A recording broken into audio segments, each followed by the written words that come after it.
Nahihigit kay Jesus bilang pinakamalinaw na imahen, pagpapakilala ng Ama sa Langit.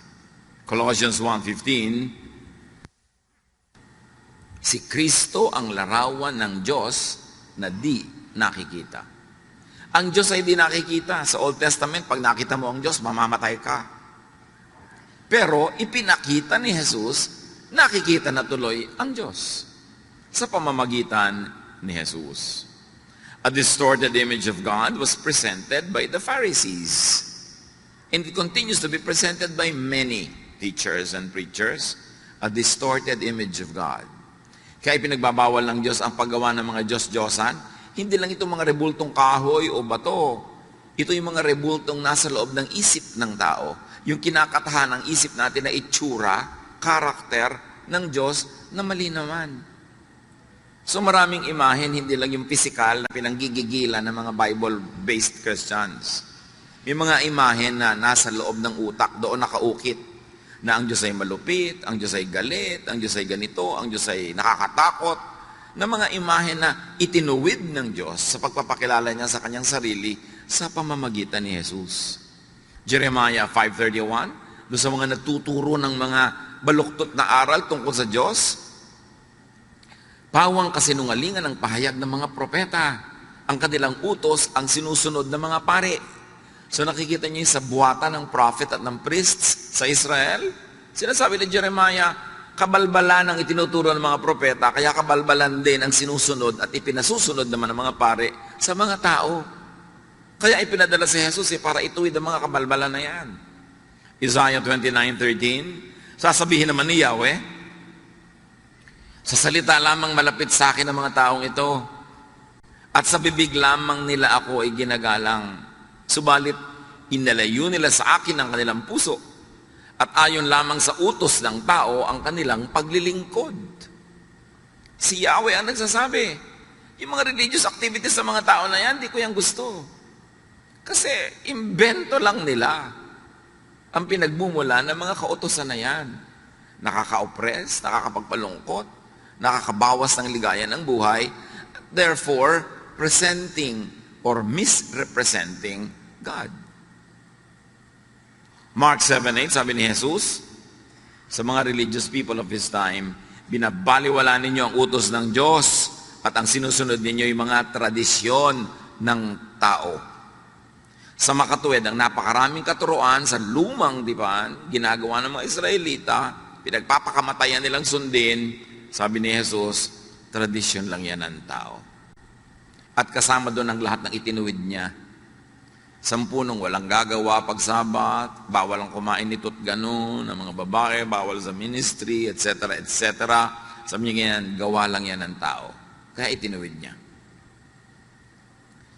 Worshipping God as presented, as represented by Jesus, gives salvation, acceptance, not rejection, peace, not trouble, rest, which all amount to happiness.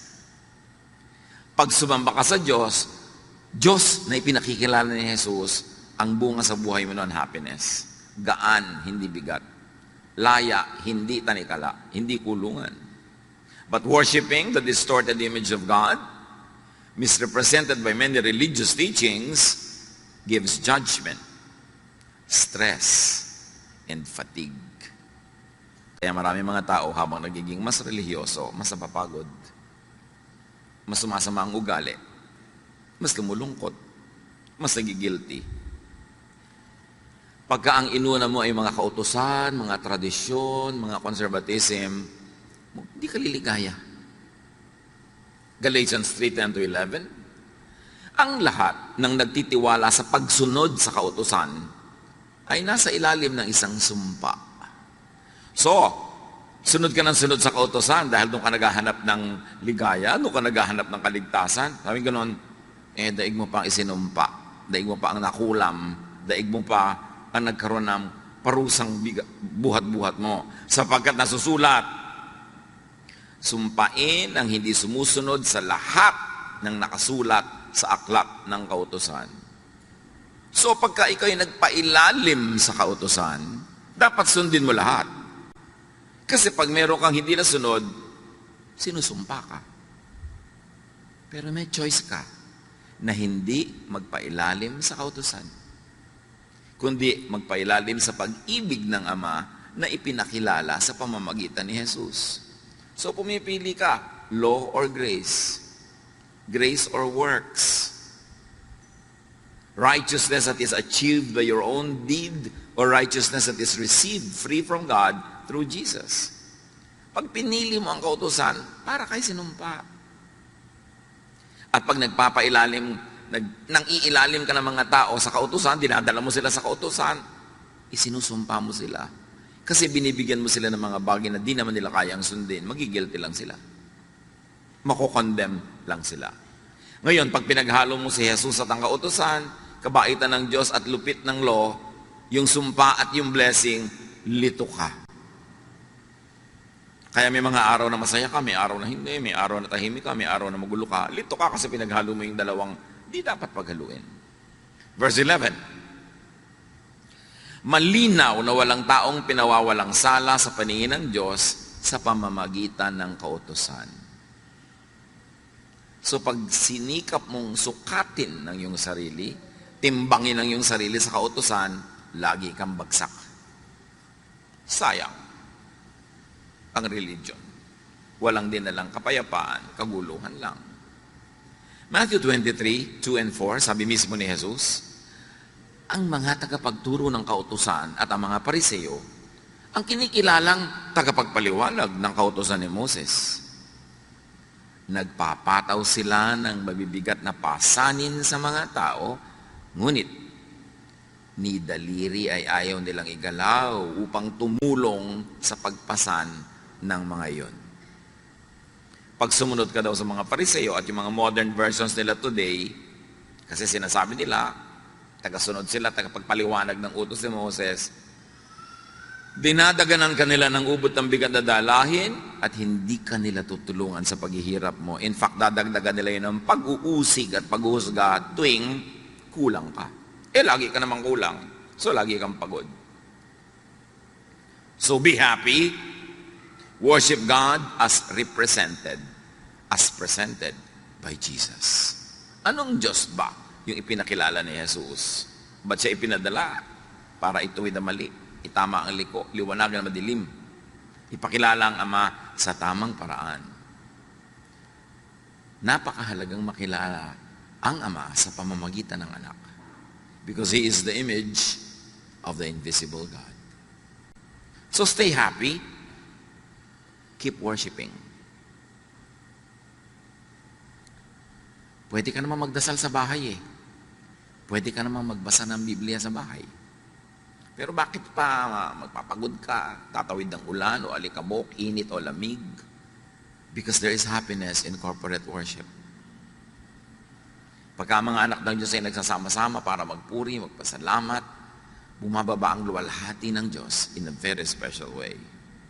So defend and protect your worship from the thief. May magnanakaw eh. Ninanakaw yung worship. In fact, dumating ka na nga sa worship place, hindi ka pa rin maka-worship kasi nainis ka, nanakawan ka na naman. Kasi naghanap ka ng mali, nanakawan ka na naman. O nagpapaabala ka sa text and text sa'yo na wala namang katuturan habang nag-worship ka, nanakawan ka nun. Kaya textan mo, hoy, magnanakaw, tumigil ka. Ninanakawan mo ka ng worship time ko eh. Diba? Yung mga dumadapo sa isip mo na kung ano-anong mga guni-guni, mga alalahanin, ninanakawan ka. Nandiyan ka na nga, nanakawan ka pa rin. Sayang naman. Buti pa, hindi ka na dumating, pa hindi ka nagastos ng pamasahe, oras, yung pala nananakawan ka rin eh. Kaya dapat ipaglaban yan. John 10:10, dumarating nga magnanakaw para lang magnakaw. Pumatay at manira. Naparito ako upang ang mga tupa ay magkaroon ng buhay na masaganang lubos. At yun ang gusto ng Panginoong Diyos, ang Ama sa langit, na ibibigay ni Jesus sa atin, kalinawan ng isip para tayo lumigaya sa buhay. At isa doon, maunawa natin yung ligaya, ma-enjoy natin yung ligaya ng pagsamba. There is happiness in worship. Marami sa mga nade-depress, isa sa mga nangyayari sa buhay nilang unang-una, tumitigil silang mag-quiet time, manalangin, mag-devotion. Tapos tumitigil sila na mag-Bible reading, tumitigil silang mag-pray, at tumitigil silang sumali sa family, group, corporate worship. Kaya palala ng palala ng palala. Psalm 89:15, mapalad ang taong sa'yo'y sumasamba. Sa pagsamba nila inaawitan ka, at sa pag-ibig mo'y namumuhay sila. Kaya yung mga taong laging, ayoko pong sumali ng choir, ayoko pong mag-Sunday school teacher, ayoko magkaroon ng ministry, kasi madalas hindi ako nakaka-attend. Lalo kang sumali. At mas mahigpit yung leader mo ng pag-check ng attendance, pinandidilatan ka na halos maglaglag ang mata niya pag late ka, blessing yun sa'yo. Kasi nauobliga kang dumating. Kasi pag dumating ka na, ikaw na yung mabe-bless. Alam niyo yung pagdalo sa mga gawain ng Panginoon, yung minsan tinatamad ka, ayaw mo, meron kang negative feeling, habang papunta ka pa lang yun, kasi dinajablo ka eh. Pero pag nandun ka na, ang totoo nun, nagpapasalamat ka na, ay salamat, dumating na ako. At pag pauwi ka na, nagpapasalamat ka, salamat, ipinaglabang ko to, kasi meron talaga ako na pala. Yung struggle sa papunta lang yun. Doon kayo dapat magwagi. Kasi talagang nanakawan ka. Psalm 63:1, in my heart, I long for you, as I would long for a stream in a scorching desert. At ang ginawa dito ang halintulad ay usa na nagtatatakbo ng ubod ng bilis sa napakainit na desyerto. Kaya as the deer panted for the water, so my soul longs after thee. Panted, ibig sabihin nun yung humihinga ng ubod ng bilis kasi uhaw na uhaw, pagod na pagod. As the deer pants for the water. Hindi yun isang piraso ng pantalon. Buntong hininga yun. So, napaka-importante kasi sabi niya, para akong usa, uhaw na uhaw ako pag malayo ako sa iyo. Ikaw ang tubig ko, ikaw ang aking living water. So, can you imagine kung gaano uhaw yung mga taong hindi sumasamba? Pero madalas hindi nila alam na yun ang dahilan ng pagkauhaw nila. So worship lifts God up. And in the process, the worshiper is also lifted up. Sabi, bakit po ba natin itinataas ang pangalan ng Panginoon? Ganun po ba siya ka-proud? Gusto lagi tinataas, no? Pag itinataas mo siya, nahihila ka rin niya pataas. Ikaw ang nakikinabang. Pag pinupuri mo siya. Kasi pag pinupuri mo ang Panginoon, nabubuhay sa iyo yung mga pamana sa iyo ng Panginoon.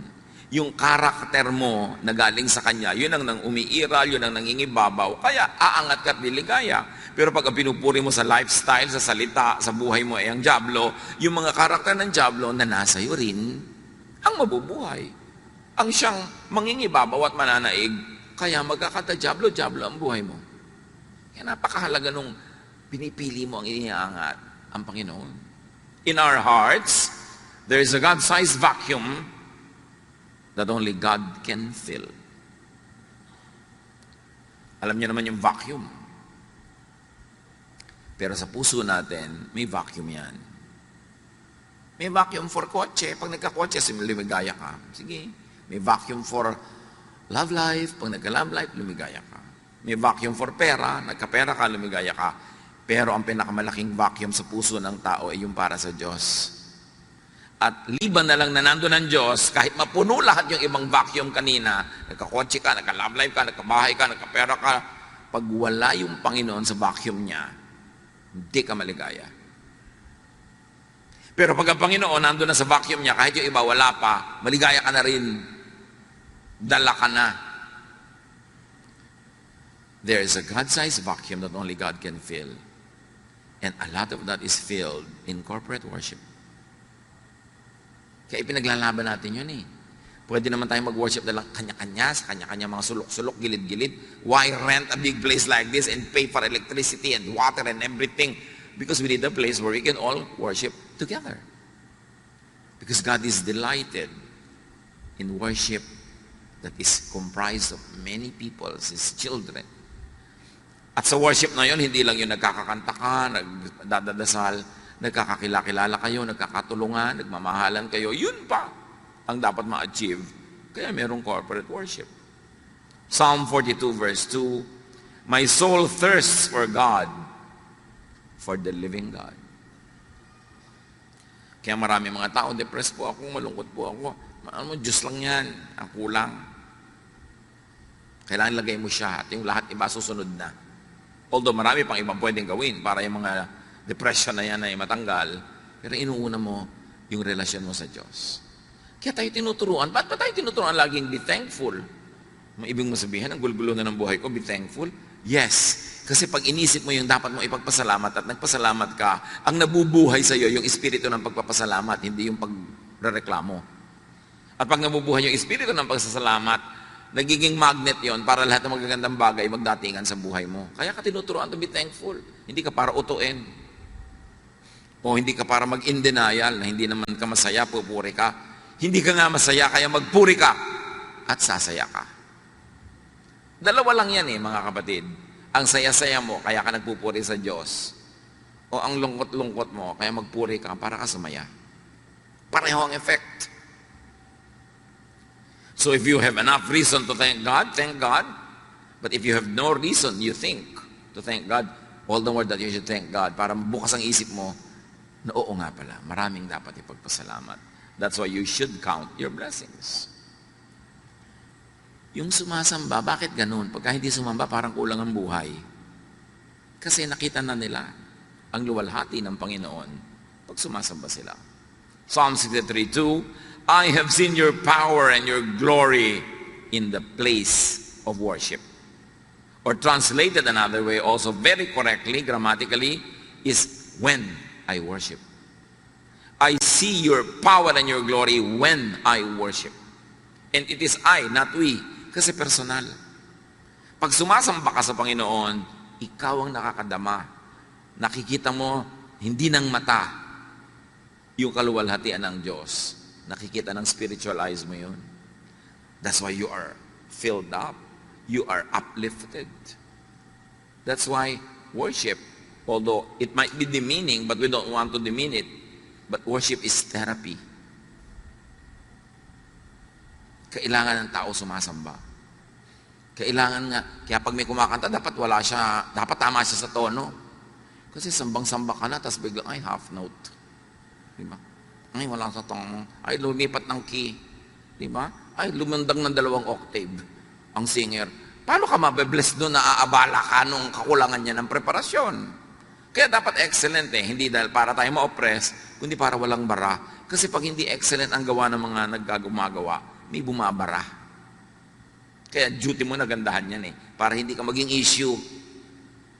Yung singer ka, kakanta ka para sa Panginoon, tapos ang suot mo para kang payaso. Naabala yung mata namin. Diba? Iniisip namin, saan kaya siya galing na karnabal? Kaya dapat yung simple, yung hindi tumatawag ng pansin sa sarili. Kasi ikaw lang napansin namin, hindi na Diyos. Kaya nga pinag-uniform yung mga choir para magkakamuka, hindi yung pagandahan ng damit, pakintaman. Kaya, nakakaabala yung mga ganung bagay. Pati mga katabi, yung may kasama kang bata, ang likot-likot, hindi na naka-worship yung katabi mo. Nakaganon lang yan, pero gusto niya lumutakin yung mukha ng bata na yan. Ipokrita lang siya, kaya hindi niya sinasapak ang anak mo. Pero ang totoo, yung anino niya, sabi niya sa anak mo, pak, pak, pak, pak. Lahat ng tumatawa, totoo. Hindi talaga nakaka-bless yung may malikot. Tapos may katabi ka, text ng text, uy, nasa worship ako. Hindi nakaka-bless yun. Diba? So dapat blessing ka sa kapwa mo nagwa-worship. Kasi pinaglaban niyang makarating dyan, tapos ikaw ang jablita sa buhay niya. Yung pagtingin niya sa'yo, nakapatong pala sa batok mo si Satanas. Para busitin siya. So, dapat blessing tayo sa isa't isa. Yung bang, talaga, may mga palakpak pa yan. Yung bang, pwede ka namang umusod-usod para yung dumadating, makaupo na agad, hindi yung 5 tao na yung natapakan niya bago siya makarating sa silya doon sa loob. Yung be a blessing.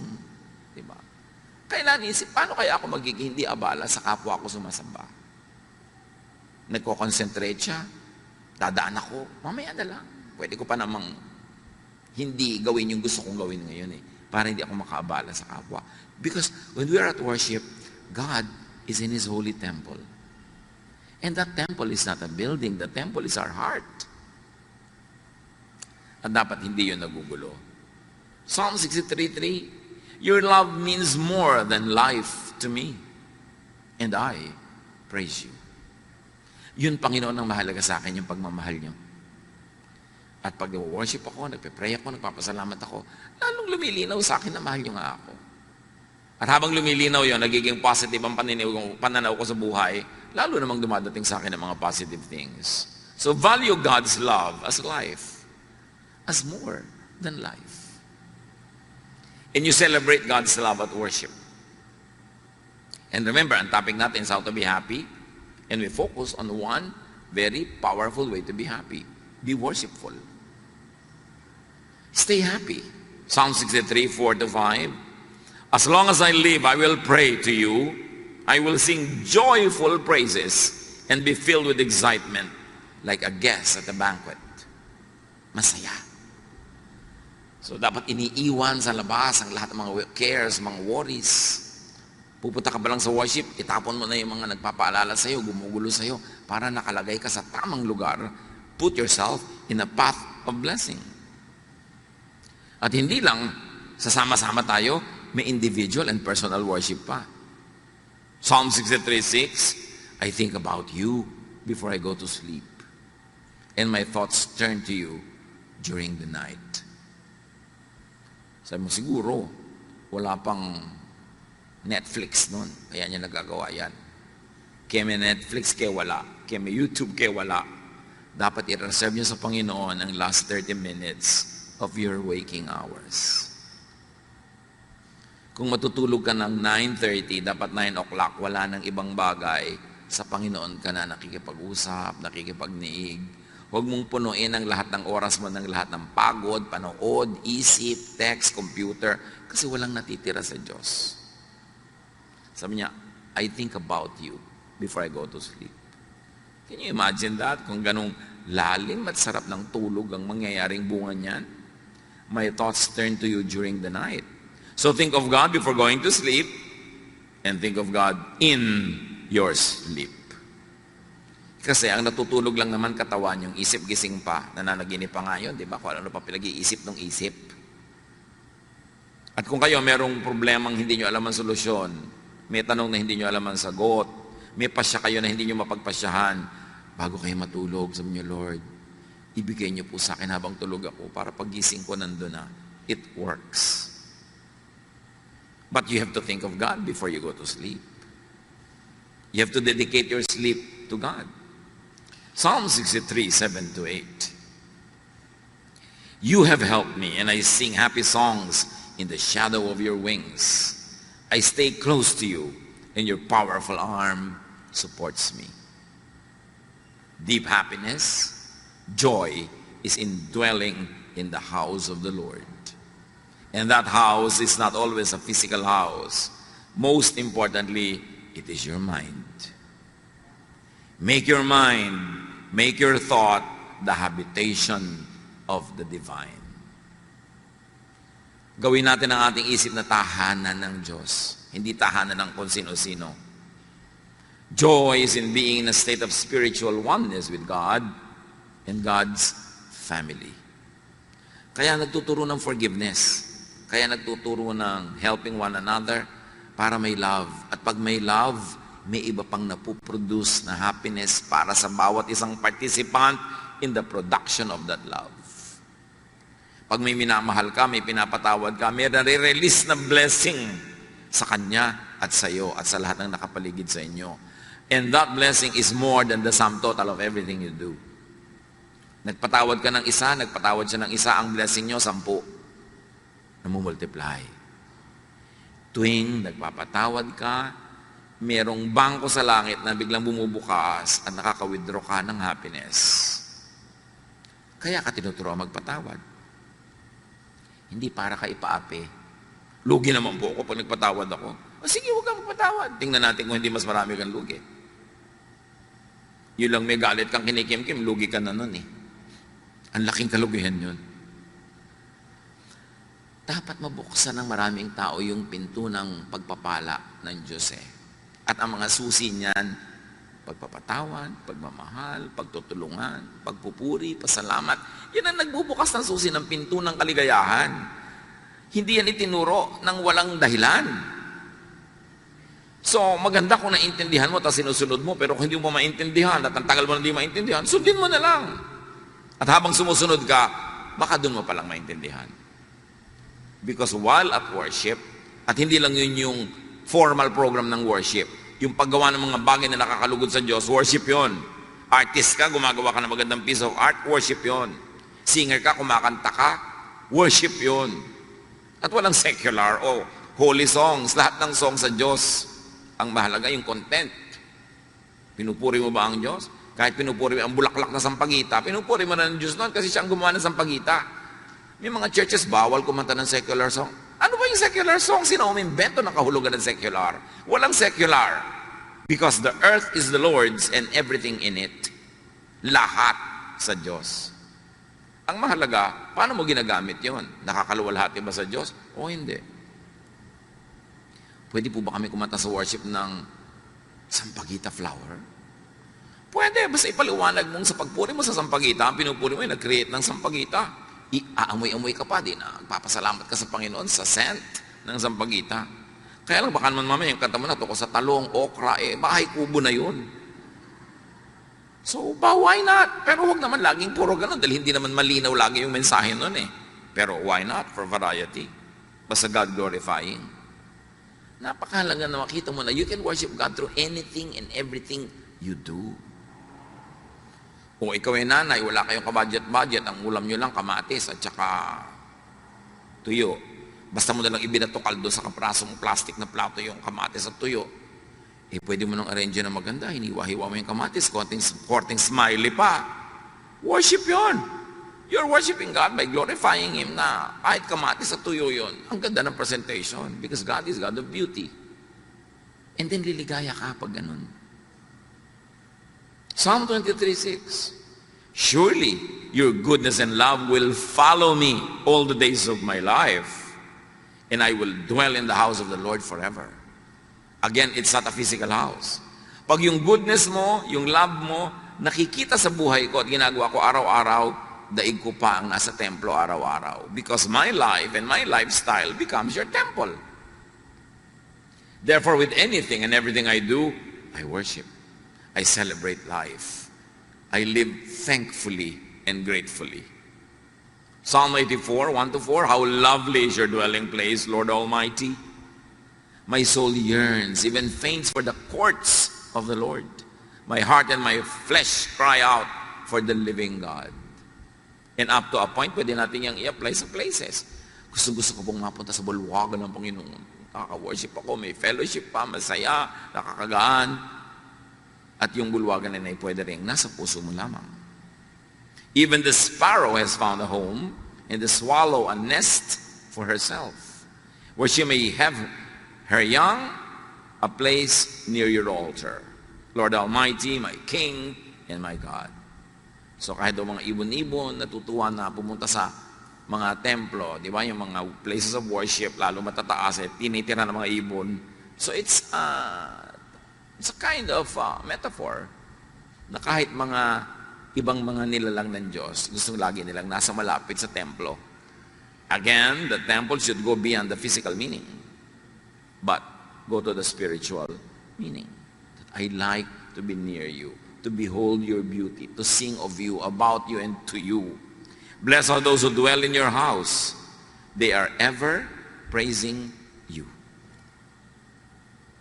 So happiness actually is really emotion.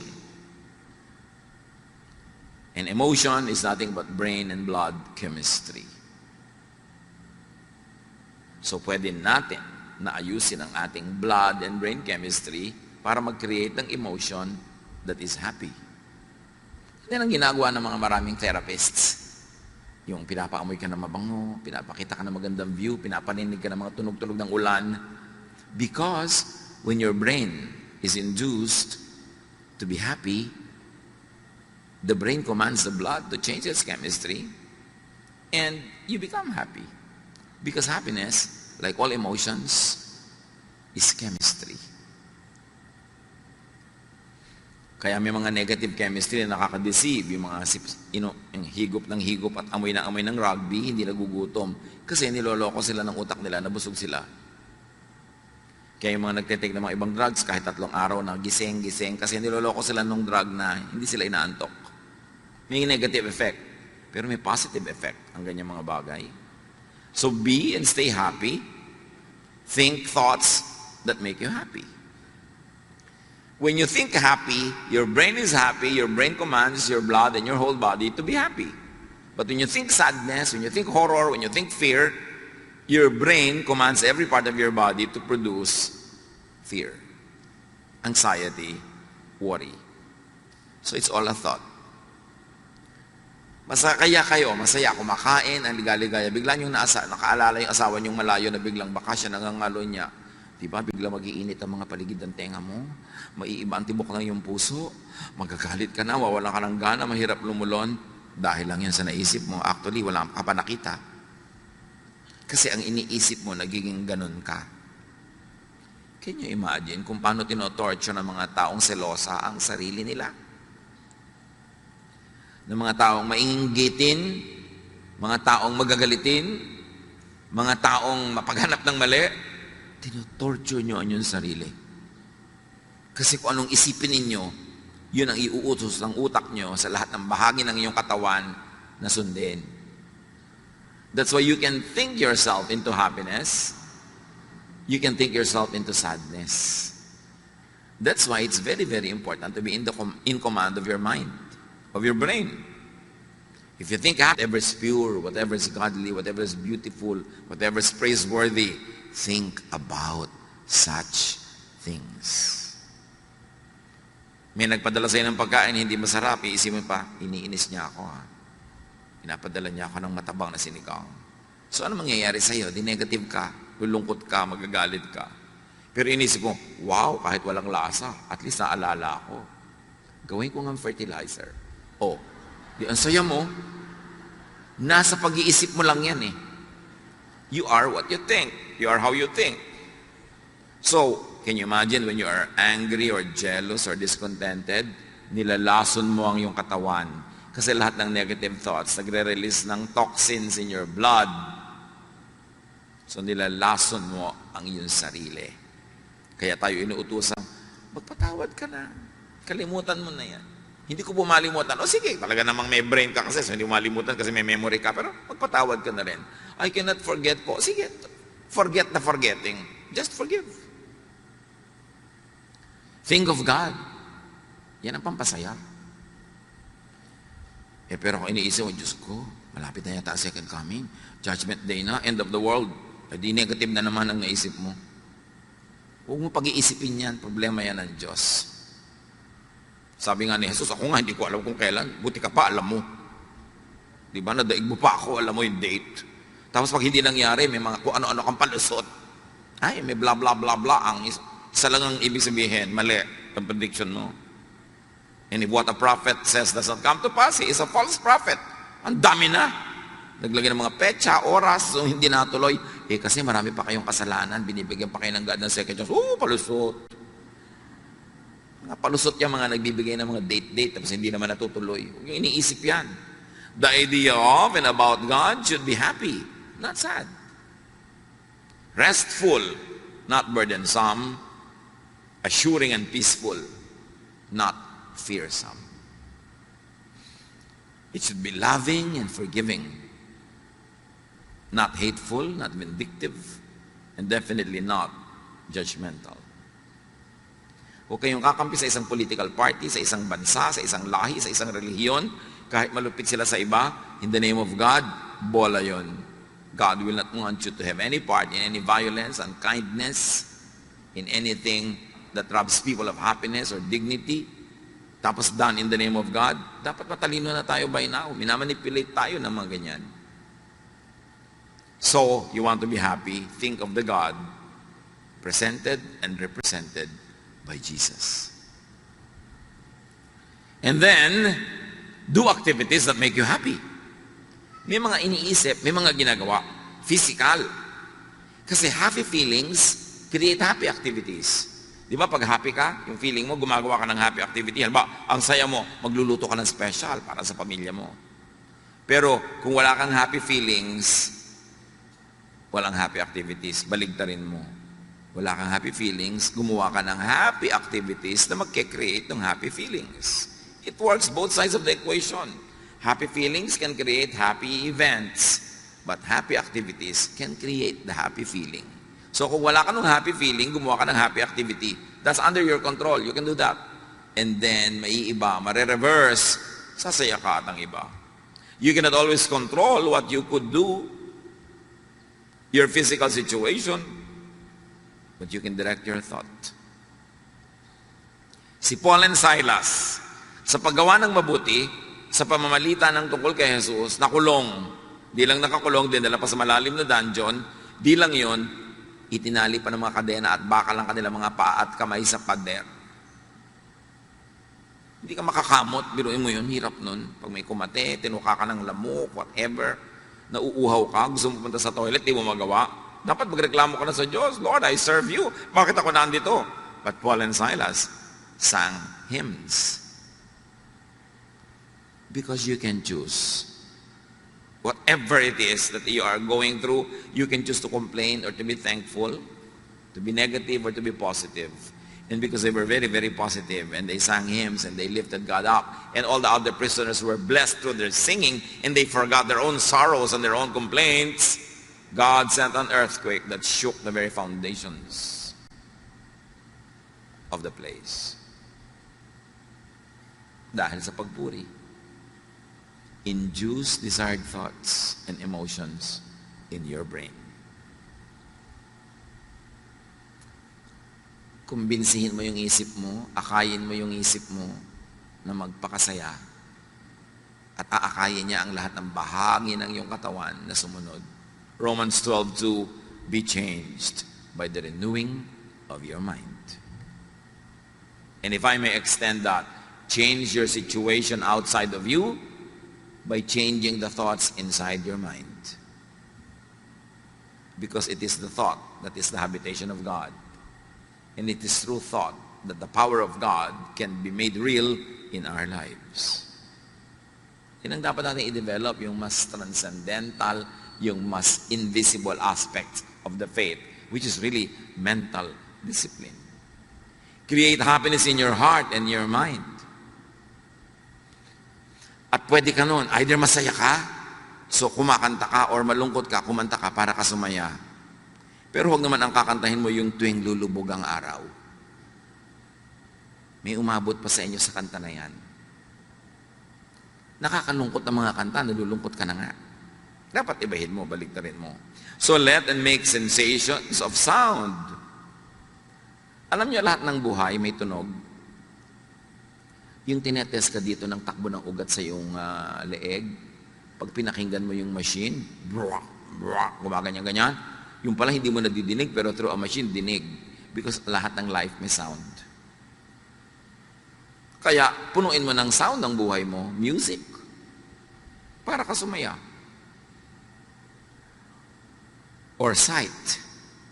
Tulad nun, pag nakikita na yung temple, lumiligaya sila, or whatever the equivalent is in your life. Make sensations of smell and scent. Bakit sa Bible, ang dami-daming, you anoint my head with oil, my cup overflows. Surely goodness and love will follow me all the days of my life. The anointing of the oils in the Old Testament, in many ancient traditions, are healing ang effect.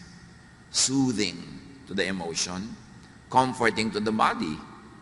At yung mga oils na yun, hindi yung mga katulad ng oil na malalagkit, yung mga malalagkit na galing sa petroleum products, 3 araw na nasa balat mo pa, hindi yun ang oil na pinag-uusapan, yung mga pure. Dahil talagang laging healing yan. Sabi niya, anoint the sick with oil and they get well. So may healing powers talaga. Yung amoy, yung flavor, at yung dating sa yung balat. So smell. Aromatic things.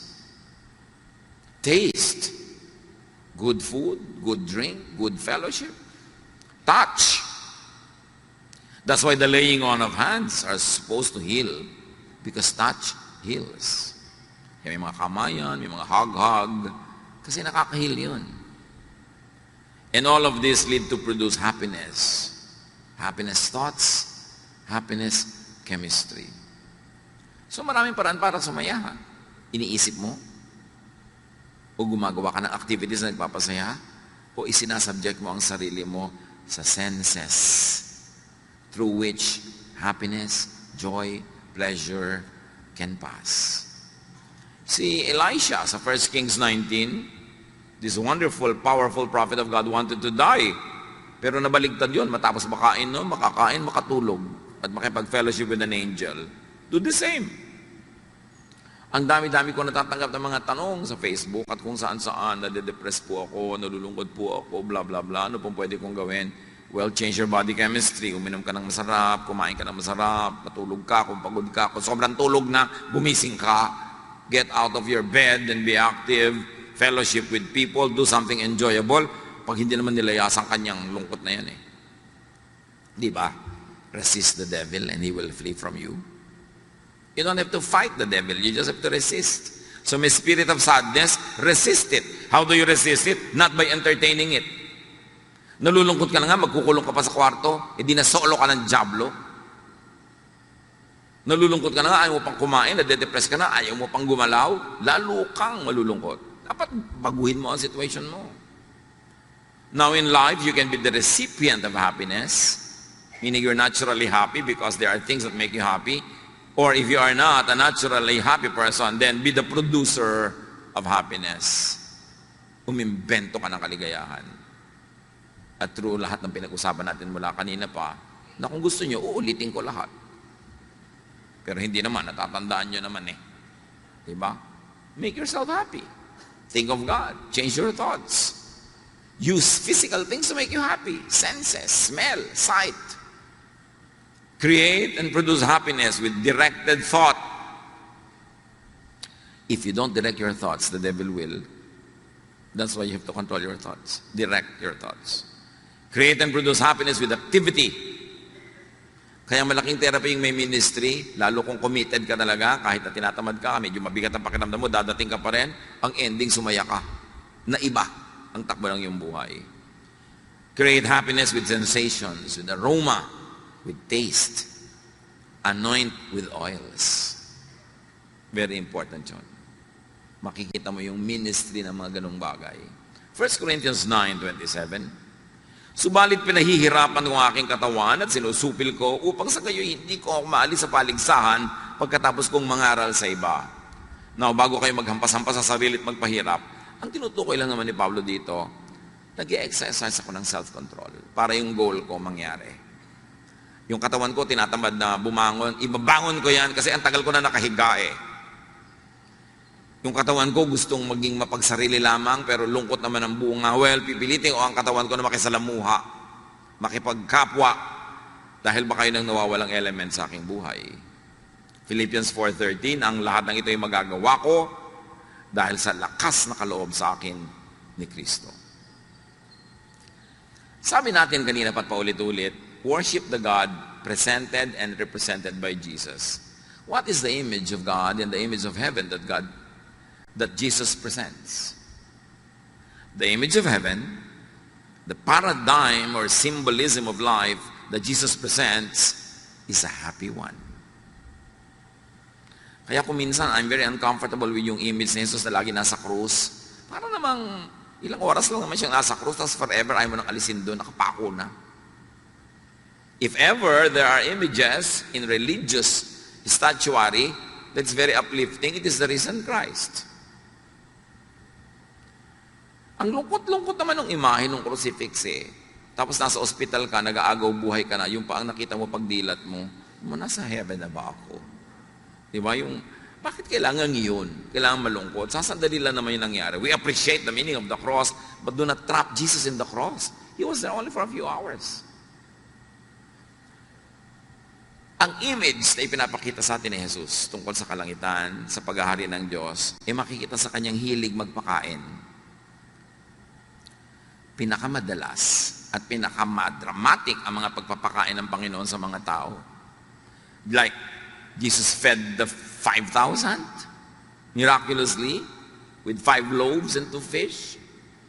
And then the lasting image of Jesus that we keep repeating is the Lord's Supper, eating, drinking. And the Lord was accused of eating with sinners. He was called a glutton and a drunkard. The first miracle was to produce wine at a wedding in Cana. And the parable, the symbol of heaven, symbolized by the wedding banquet, is that anyone and everyone is invited. This is all about food. This is all about sharing a fellowship. This is all about the table. This is enjoyment. This is happiness. This is the message of God through Jesus. Enjoyment, happiness. By being together, by sharing, by eating together. We do not see episodes of Jesus eating alone. He was always feeding people. After the resurrection, his disciples went fishing.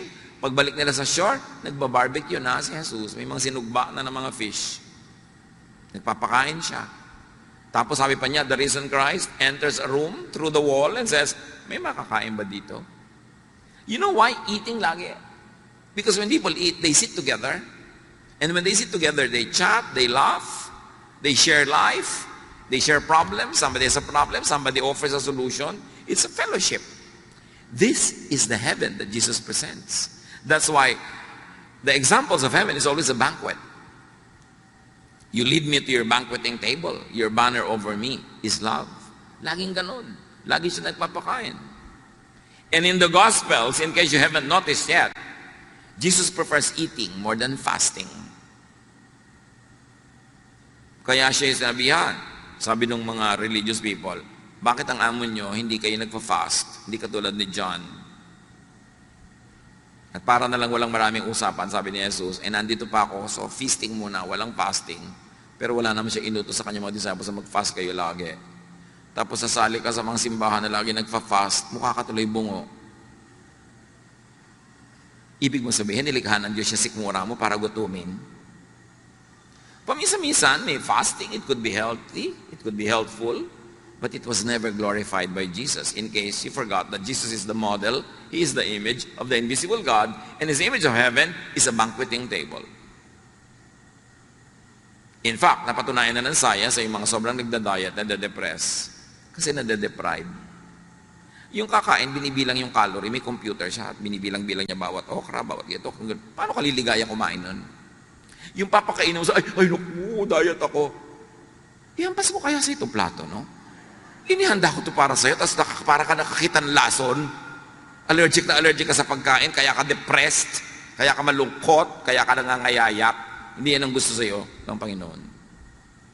Kaya yung symbol niya lagi is feasting. The Lord's Supper, sineselebrate pa natin. Hindi Lord's Supper as in F-A. P. So nakita natin na kaisa-isang beses na ipinakita si Jesus na nag-fast dahil lang kasi walang pagkain sa desert. Di ba? Pag-ahod niya doon sa baptism, dinala na siya ng Espiritu, wala naman siyang baon. Hindi naman niya sinabing, mag-fast ako ng 40 days. Nagkataon na inaabot ng 40 days, wala naman siyang baon. Pero hindi naman niya sinadya. Kasi yung iba ginagaya si Jesus, nagpa-fast ng 40 days, pag na-hospital, Lord, why po? Sumusunod naman ako sa iyo. Sabi, sino may sabi sa iyo, gayahin mo ako? Wala lang akong baon nun. Bakit gino-glorify ang ganyang mga bagay? So he eats with people most of the time. Why? To show that God is in fellowship with the people in an open table. Open, ha? Everybody is welcome. Babae, lalaki, makasalanan, hindi makasalanan, tax collector, sinner, Hebrew, Greek, whatever, welcome, open table. Ibig sabihin, kalimutan nyo na yung mga division na yan para tayo sumaya. Mga exclusive nyo na yan na pampalungkot. Fasting is individual and could be unhappy, while group dining is communal and usually happy. So yun ang model ni Jesus. Gaano natin siya kakilala? Kaya nga ang mahalaga yung the God presented by Jesus, not by the Pharisees. So be happy and stay happy. It's the primary duty of life. Let happiness come to you, or you create it if it takes long to come. And then make others happy. Kung may mission ka sa buhay na mahirap i-define, padaliin mo, make others happy. At pati ikaw, sasaya pag nagpapasaya ka. Allow others to be happy. Don't be a killjoy. Let others be happy. Because you keep happiness when you give it away. In deep spirituality, you keep what you give away.